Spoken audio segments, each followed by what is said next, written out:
press conference in Spartanburg County right now, where the situation continues to develop as far as recovery efforts go with Helene. We'll take you live there. Our EOC, Emergency Operations Director, Doug Bryson, and I don't know your name. Major Flaggy, sir. Yeah, well, thank you. Major Flaggy. Yeah, thank you, Major, for being here. I don't have to tell y'all what we've been through in the last 4 days. You all have lived it. The worst storm in probably the history of Spartanburg County, and most definitely the worst storm we've ever lived through in our lives. And I've been through some bad storms, Hugo and all the others.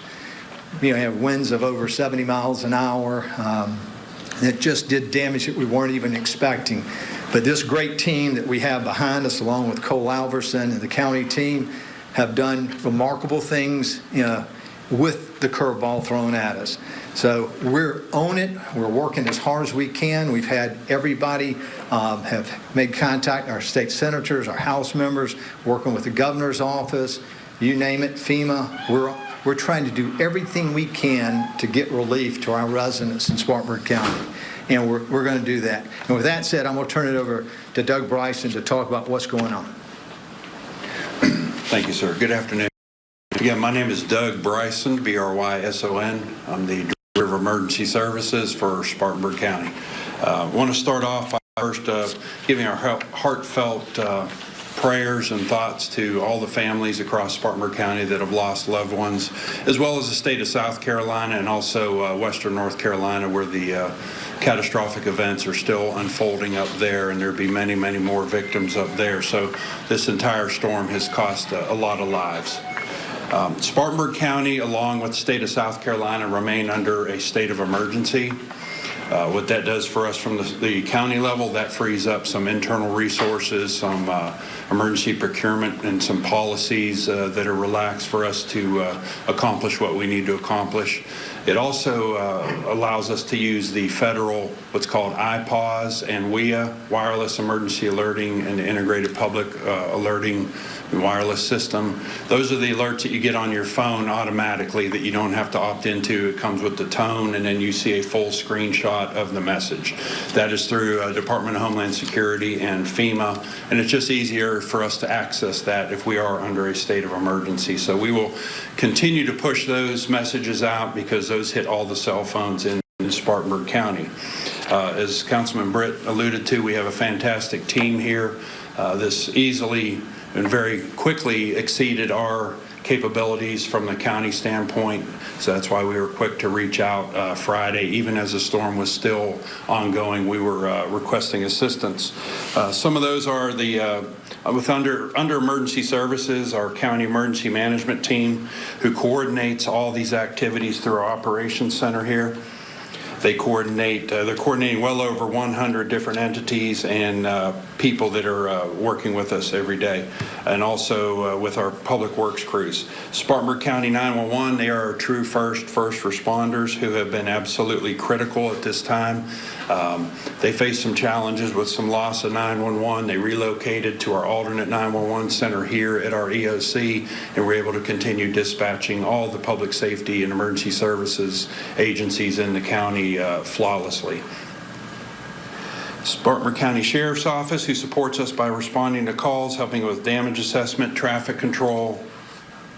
Public Works, as we said, they're clearing roads. We activated our FEMA contract with DRC, debris removal contractor. They have over 30 crews in Spartanburg County, with more on the way. So as this progresses throughout the week, you'll begin to see more and more activity on the roads with clearing of debris. South Carolina Department of Transportation helping clear roads. The South Carolina National Guard providing general support troops, additional security, and are able to help distribute large amounts of food if and when needed. Our partners with Charleston County Emergency Management, York County Emergency Management, Georgetown County Emergency Management, Lancaster County Emergency Management, and EMS have all sent assistance to us. And the governor, as was mentioned, is well aware of our needs and what's being addressed from the local and state level through our state representatives. As mentioned earlier, cleanup of our county roadways. The contractors have called in reinforcements for additional crews. They're working tirelessly around the clock to clean our roads as quickly as possible. And one thing we want to mention about that, we're asking residents to please move all vegetative and woody debris to the right-of-way alongside the roads, keeping it clear of mailboxes, utility poles, and trees, because we'll be coming through with large vehicles with what they call a grapple hook and a crane on it, so they need to be able to swing that and to be able to scoop up the debris. We will hit every county road, regardless of if you're in a private community or an HOA community. We still will be hitting all those roadways. We will be making many passes over the upcoming months. This will take several months to accomplish this task. So if you missed the first pass, don't worry, please set it out on the edge of the road, and they will continue to come through and make several passes. Again, I cannot emphasize enough to please be patient. This is an unprecedented amount of debris that is along our roadways. We're asked to do not put anything in bags. Don't bag up leaves and small branches. They cannot pick up anything that's bagged. Our county landfill is currently open for household waste and bagged waste. Our convenience centers and recycling centers are currently not open due to not having power, but the main landfill in Welford is open for these items. Again, we just ask for your patience and help us to get those items out to the side of the road so we can quickly and efficiently move through it. There is no list as such. These teams will be just assigned to areas or regions of the county, and they will go through repeatedly, making multiple passes through the regions or the sections that they're assigned. Shelters and mobile kitchens. We have a special medical needs shelter that is currently open at the Hodge Center at USC Upstate. It's 365 Hodge Drive.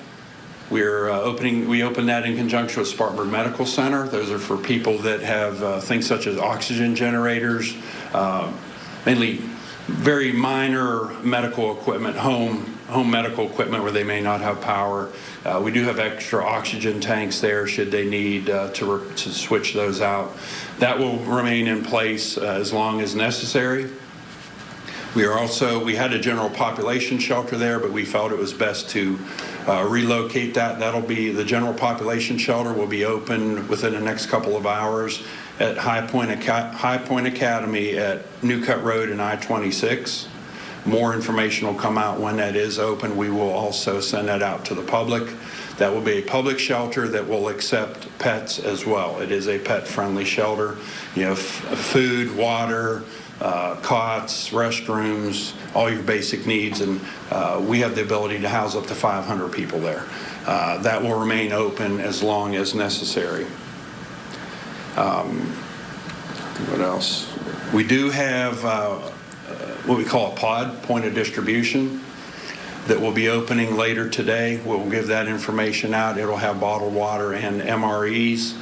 We are looking at a second location on the north end of the county off of I-26. Again, once that location is confirmed and those supplies arrive, we will push all that information out to you. We just don't want people lining up for 10 miles right now before the supplies even get there, and then we can't get the trucks in to bring the inventory into the location. Just to please be patient. We are aware of your needs. We are working on multiple assets, and they are on the way. It's just these things. There is a hotline that has been established. That's a Hurricane Helene hotline. That number is 1-866-246-0133. Again, 866-246-0133. And we are in the process of opening a call in the building in the operations center where people can call, because the problem we're having at 911 right now is 911 are the only working numbers. Our non-emergency 7-digit numbers that you can call into the communication center are not. So people are calling 911 for non-emergencies, which bogs the system there. The first couple of hours of the storm, Friday morning, they were processing over 2,800 incoming calls an hour. That's a normal call load for 2 days. So we're begging people to please not call 911 if it is not an emergency. As soon as we get the call center set up, we will have customer service people here to answer the calls and to help you with any unmet needs that you may have. We will push that out to you and you can help us get that number out to the community. Also, the state of South Carolina has a what's called Emergency Manager app. You go to your or Google Play stores, download the emergency app, the Emergency Manager app, and the individual citizens can input damage reports from their own residents to help us with that, to help track that. So again, this is a major disaster. It has already been declared a major disaster by the President and by FEMA, which will expedite additional assistance and long-term our individual and public assistance reimbursements and funding that will be coming in the months to come. So we have been a part of the major disaster declaration for I think it's about 12 or 13 counties in South Carolina so far, and that number will increase as more damage assessments are completed. That's all I have. I'm going to go ahead and turn it over to Sheriff Chuck Wright. Thank you very much, Doug.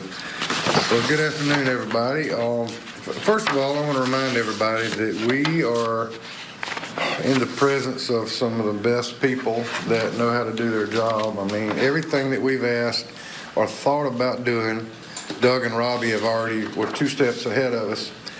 Just a few little things that we're seeing, excuse me, on the sheriff's office side is and Rusty can talk to you more about this. We've had a lot of people dying of carbon monoxide poison because they're running generators inside their home or inside right there with their garage doors. They go outside, please. We've had call for law enforcement to stop good citizens from clearing roads to help somebody get out where they can get food and water. You know, if it's somebody that's not stealing or hurting somebody, please do not dial 911. We're overloaded.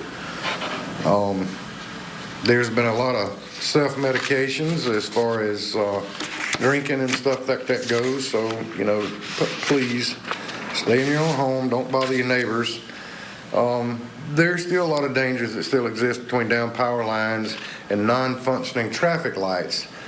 When the state law and just general common sense, when a traffic light is not working, whether it's flashing or not, you can't just drive straight through them. You have to use them as a four-way stop. We've had several fender benders and wrecks because of people feel like they got the right of way. You know, if you're on 176 and there's a road coming out, the red light's not working, it has to be used as a four-way. This is just for safety. Please help us. There are a lot of people in Spartanburg County still without power. Hobart Lewis touched on this in one of his little press conferences, and I want to tell you the same. There are a lot of businesses that the owners are staying inside their businesses. We have had some burglaries reported, and I guess what's been if you go into one of these businesses and you get hammered by the owner, I'll speak nice about you at your funeral. Stop bothering people's stuff. This is the time where we ought to be coming together and showing people why we always brag on Spartanburg of how great the people are. There's so much more good going on in the county than there are bad. But the bad needs to be addressed. So please help us to help you. Leave 911 alone. And don't panic buy, please. There are people that are going and just scraping stuff off the shelves, whether they need it or not. Honest to goodness, take what is going to be a necessity for you to survive. The next person might not have anything whatsoever, so please don't panic buy, okay? I got a few pictures I wanted to remind you guys of. Our brothers and sisters just up the road are dealing with this, and we're not seeing this same devastation in Spartanburg County. This is Western North Carolina. There was a family that lost 10 members of her family. 10! I mean, there's people in this room and listening that hadn't lost 10 members in their lifetime. They lost it in one evening. We are not in dire straits, but we're in a situation where we all got to pull together. I know the good citizens of Spartanburg County well enough to know that they are going to do what's right. I'm telling you, Duke Power wants you to leave trees alone that has wires running through them, and I do too, because the linemen that are out here are working hard. I want you to pray for them, pray for our first responders. Really quick, before I give it to Rusty, I've got a crew of deputies that are on their off time. Some of them while they're on duty are going out cutting trees out of people's property lines just so they can get out and go get water and go get food and go get medical help. There's always somebody that you can help. If you have two of something that your neighbor needs, please help your neighbor. You don't have to call us and tell us. If you need to keep a running tally, fine and dandy, but look, traffic is thick around these gas stations. We have responded to calls for service where people we had a guy pointed a gun at a parent and a child because they thought that they were breaking in line so they could get gas. You know, a chase ensued and we wrecked them, just like I told you we were going to do. We're not going to chase you all over Spartanburg anymore. We're going to wreck you. We're going to try to damage your car, and if it don't damage your car, good for you. But you're going to go to 950 California Avenue, and the power is working there, might add. So we'll make room for you. Quit taking advantage of people. Home detention. A lot of people have called me. I've got a lot of messages from families talking about home detention.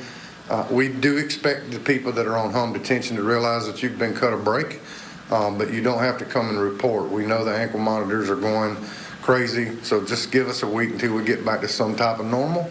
We'll get all that straightened out, but you don't take advantage of that thing. We still can monitor you.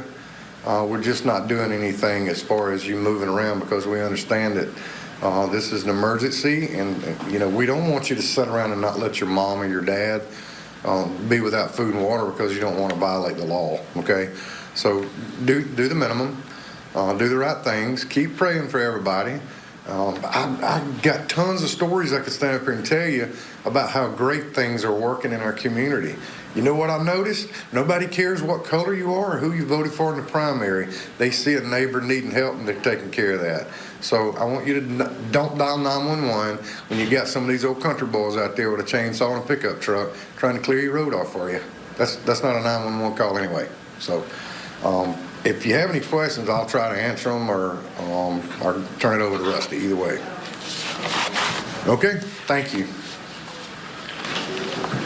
First, I'd like to bring a little perspective to what we've been looking at. The sheriff reiterated that we've got some neighbors just up the road where one family lost 10 people at one time. And when I look back at since Friday, you know, what trouble we're experiencing, I was still able to get up Saturday morning. I was still able to get up Sunday morning. And even though I don't have power and I'm taking a cold shower, I'm still able to get up and love the people that I love.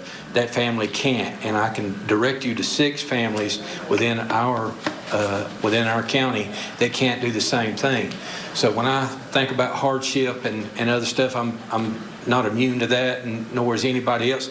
Nobody on this team is immune to it, but we're trained to work through these things, and that's what we're asking Spartanburg to do. Let's work through this as a team. Let's work through it together. We've got good leadership.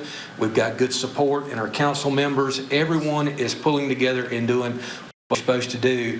And I would just say, you know, when you start feeling bad that you don't have power, that you don't have air conditioning, you don't have hot water, you were able to get up, and the good Lord's blessing us all with life. And you know, there's, like I say, 6 families because of this storm that I can't say that about.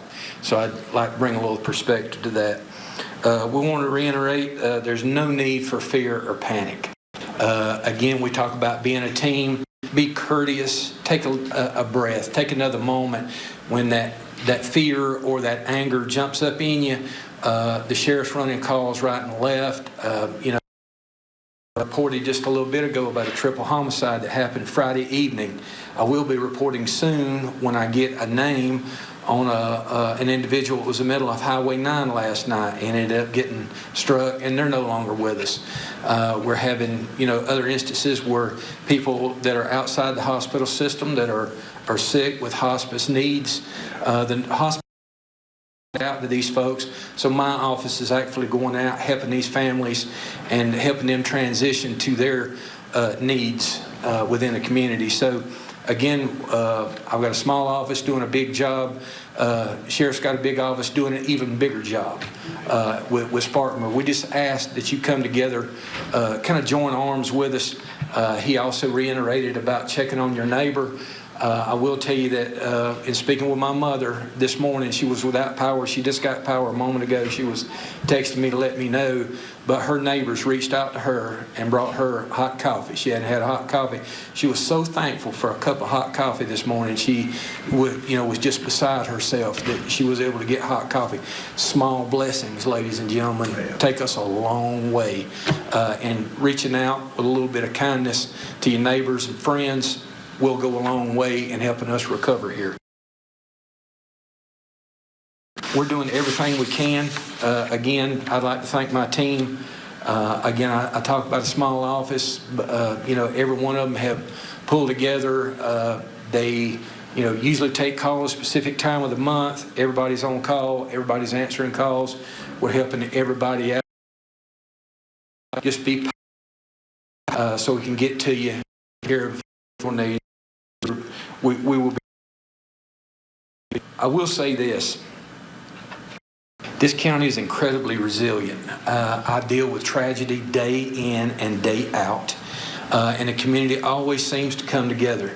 It's compounded now because so many people are hurting. Usually when we have a tragedy, it's one family or a couple of families, and the community comes around them. The whole community is hurting. It's no different. All we've got to do is, kind of figure out, I might be able to do something to help them, or they may be able to ask or go and help. That's all we're asking, and this community will be so much stronger if we just take that attitude. I know a lot of folks are trying to get gas. I know a lot of folks are trying to get food. Be patient, take a breath, and that help if you need it. Believe me, there are people out here, good people in Spartanburg, just like David said, and the sheriff has reiterated, and even Doug has said, there are good people, a lot of good people in this county. Let's jump out here and help each other. At this time, I'll take questions or anybody up here behind me will take questions if anybody has any. What's the major going to speak? The major's going to speak. All right, come on up, Major. Introduce yourself. Good afternoon. I'm with the South Carolina Army National Guard. We have citizen soldiers ready to respond. We have over 500 in the upstate right now who are responding to augment and support our various agencies, and we look forward to continuing service for as long as needed. Thank you. I'd like to, one thing that I forgot to mention, and I'd like to bring attention to, I know this will be no shock to everybody, but there's a lot of misinformation on social media right now. There's a lot of rumors, things that if people would just, said by many people here, just stop, take a breath, make a phone call, or check the facts, they'll find out exactly what is going on in Spartanburg County. Some of you may have seen their graphic going around showing the track of another major hurricane that shows the exact same track as Hurricane Helene took. Somebody has started this and said that this is forming in the Caribbean and will come up through the same track as Helene. It is fake. It is not true. People are believing it and starting to panic again. This is fear-mongering for whatever reason. They make their own graphic, put it out there, and once it's out there, you can't get it back. So that is spreading like wildfire, that there's another major hurricane coming directly to this region. I can tell you that is not true. Take 10 seconds, go on legitimate, trusted websites and Facebook pages such as the National Hurricane Center, National Weather Service, our social media and public information officer team headed by, Scotty K. Blackwell. She runs all the social media platforms for the county right now. The county Facebook page, the emergency management Facebook page. She's coordinating with the sheriff's office page and also 911. Those are the places you need to be getting your information from, not some neighborhood yard sale site that is posting these kind of things and just proliferating this fear-mongering. So please, we cannot urge that enough and stress that enough. Please do not fall for these traps. These are scams, and these are fake, and we're doing, it's hard to face what we're facing right now without this additional false information being put out there. Can I tag on with something, Doug? Sure. Thank you for bringing that up. We are not going to call you and tell you you owe us money. Just want to let you know that. We've had a lot of people doing that already. I want you to understand, when you start these fear-mongering things, you cause us to go check on things that are really not there, and it might cause some person that Rusty's team has to go out and pronounce dead because we took our resources from that and put it on that. So, and listen, I'm telling you, if I catch you scamming, you're going to get to see what 950 California Avenue or the Hotel California looks like for as long as I can keep you there. So again, please verify your information. Scott, I forgot to mention Scotty K. I want to mention Cole Alverson too, and them guys have done such a great job of making sure we're ahead of everything. Mike Emery with our fuel situation. It's just been phenomenal to watch everybody. There's no way to prepare what we're dealing with. There's just no way. We can have, tornado preparation. We can have a little flooding, but we got both. So, again, please do what Doug said. Verify your information through Scotty K. I promise you, she is the most professional. But she won't put anything out there unless you can verify it, period. Trust Scotty K, okay? Thank you. I have one last thing to say, too, because Doug and the sheriff are exactly right. The hardest part right now is getting information. That's why y'all are so important. The only way I can even get your feeds or your stories, Chris, are by going to Publix. Because in neighborhoods in the city of Spartanburg, you can't get on the internet. You can't text. You can't call. And so right now, when I said earlier, this is something we've never dealt with before, and that's what causes people fear. They just need information, just like what Doug said about that hurricane path. I've got people that are contacting me as best they can when I go to Publix and answer texts. I'm counseling surgeries this week because they don't want to be in the hospital and have the caregiver. People's lives are being affected in a very serious way. But we also have angels out there, as the sheriff mentioned, as Doug and Rusty mentioned too. We got people that are getting their chainsaws, getting their front end loaders, clearing streets in Converse Heights, Andrews Farm, and Chesney, Woodruff, and all points in between. Those are the people that make Spartanburg very special. Yes. And we are. We're Spartanburg strong, and we're going to make it through this, and we're going to be together. We will come through it. But as they all said, too, let's keep our thoughts and prayers not only for our county, but for Greenville, Anderson, Western North Carolina. And Scotty, thank you so much. You are our conduit, from the sheriff's office, the coroner, Doug, everywhere else, to the people. So thank you for doing what you do, and tune in, as Doug mentioned, to your websites. Thank you. Have any questions for any of us? Do you know the general situation on the attempt to restore power? How many homes in the county have power? And Just how many don't? all we can go off is what the Duke Energy website has, and has about 150,000. Plus you add in Broad River, Lawrence Electric. We're conservatively looking about 200,000 still. I can tell you this, Chris. I know that it's just in the Lyman Duncan welfare area out in the area I live. About all of them are out of power now. Like half of them have power. So I'm telling you, these linemen, they're doing a great job. Every hour they're chipping away at it. Do not impede these linemen because you're not. There's a lot of people that needs help, and we're going to They're help chipping them. away at it. Oh yeah. And I mentioned power when we started this, just as I was fixing to come up, they are steadily getting it done, making it happen. Like the sheriff said, you impede these linemen, they've got a job to do. There is a way they go about doing their job to restore this power. And if you go to them, safely, you go to them and try to get them to go to your house, you could be messing yourself up because they're trying to restore it in masses if they can. They're going, trying to get as many people power as quickly as possible. So that'd be the message I put out of leave the lineman alone. I talked to a Duke official on the way over here, and they said, it looks like the worst case, the last to get power maybe Friday. But they were really working hard, and they do deserve our thanks and appreciation too. Not only the Duke folks, all these people. We have people coming from Canada trying to fix these power lines everywhere. But they said, listen, worst case, maybe Friday, and we got tons of employers, dealing with them, calling, how can we, because there's so many associates, employees that work in these companies, they want to get back to work too. Their livelihoods, are on the line. So we're working as fast as we can to get industry back powered up, but first, families and residences. Hey, Sheriff, you mentioned the issue with people at the gas stations. Is there an actual shortage, or is it just people swamping the gas stations and just more Yeah, I think they're just Power has been restored to the gas terminals in the Croft Cedar Springs area yesterday.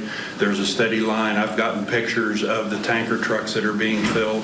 I personally know a couple tanker drivers that said they were just running 20 refilling. I know Costco at Westgate was going through like 3 gallons an hour, and they just had a steady stream of tankers refilling them. So it is out there. If people would just relax and buy like you normally would, there's plenty of product. It is flowing. It is moving. Deliveries are being made. But I think your question was all the traffic problems seeing around this. What we had at first is like 8 gas stations, and I'm guessing, don't quote me on that. We just had a handful of gas stations that had gas and was able to get it out.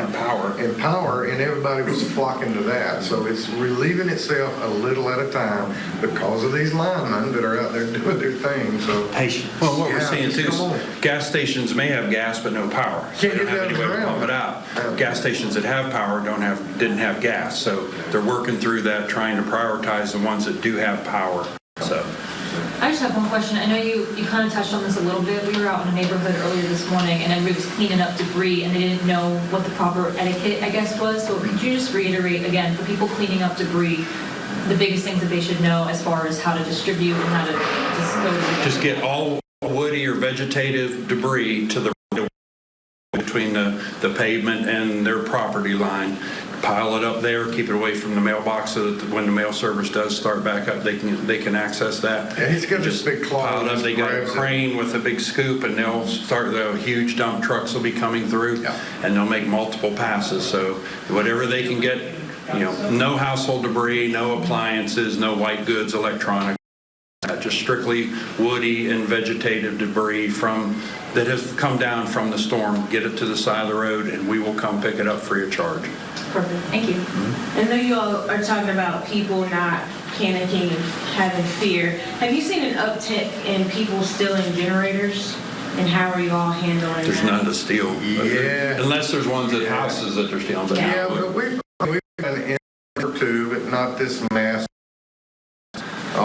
The best thing I can tell you is just be vigilant and watch your neighbor's property and help one another. But thank God we haven't had a problem with that. We've had some smash and grabs, but we know how to handle that. I know a neighboring county had one, a smash and grab, and it was a vape shop. So that shows you the priorities. The only business that was broken into was a vape shop. Yeah, I don't know why somebody went to a pawn shop. There's nothing in there to make you survive unless it's They can have ammunition in it. Yeah, well, exactly. So. Any other questions, guys? Thank you all. Thank you for all your help getting to work. Thank you very much. Take care. So good job. And you were just listening to an update on Helene impacts from Spartanburg County officials, including the Emergency Services Director, Sheriff Chuck Wright, Coroner Rusty Clevenger, and some councilmen out there. Some main points and some main takeaways that I wrote down are Spartanburg County is remaining under a state of emergency, which will help free up some resources. And they are saying this is an unprecedented amount of debris that they're having to deal with, and to be patient as they work to clear it out. The officials are also saying that special medical needs shelter will be open at USC Upstate. We'll have that address for you shortly, but this is for extra oxygen tanks that will be provided and charging stations for medical devices. Pods will also be open today with water and MREs, which are meals ready to eat. That address has not been provided yet because they don't want it to get too congested there before the help is on the way, but as soon as that's open, we'll let you know that as well. Sheriff Chuck Wright also says that they've responded to many carbon monoxide poisoning related deaths, and he stressed some reminders about that. Also, there were reminders about traffic lights being treated as a 4-way stop, and reminded folks to help their neighbors out if they can. Coroner Rusty Clevenger that Spartanburg is resilient and to always remember to help your neighbors out if you can. Of course, we'll continue to provide you updates throughout the day on the rest of our newscasts, and we'll have this information from the press conference shortly on our website, WYFF4.com, and on our mobile app. Barella.